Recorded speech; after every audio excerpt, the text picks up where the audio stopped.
The challenge of our time is to reconnect ourselves back into that world and see the repercussions of what we're doing. And nothing illustrates the issue better than the meal that I just sat down today.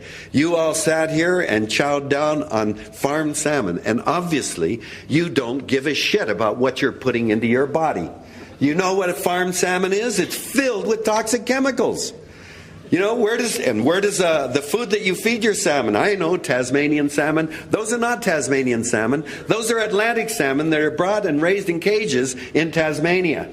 When you feed a salmon, you got to feed it fish because it's a carnivore.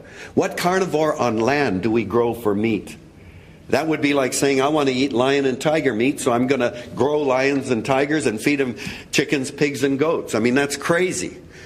Better to eat the chickens, pigs, and goats. But salmon? No, we don't even think another thing of it. Where do you think the feed comes from for Tasmanian salmon? Well, it's the herring, anchovies, and sardines that huge ships are taking off the coast of South America, where Indians now are starving because their food fish are being depleted by international fisheries.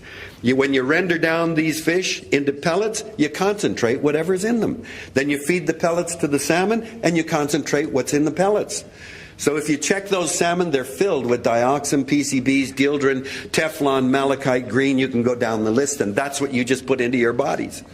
You know, and you know, when you feed salmon pellets, the flesh comes out gray. You wouldn't eat a salmon that was gray. A week before they're to go to the market, the seller comes to the buyer with a fan of colors from bright red to yellow and says, what color do you want your salmon? You choose, and they feed it a dye the last week, so the nice orange color you ate is the dye they fed the fish. I'm not even going to talk about the ecological consequences of growing these carnivores in open net pens where sea lice and disease now are spreading to the wild fish in the neighborhood, and all of the buildup of feces under these net pens.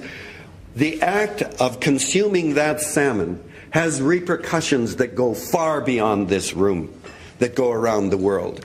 But we live in a world in which these connections are shattered and we don't see them any longer.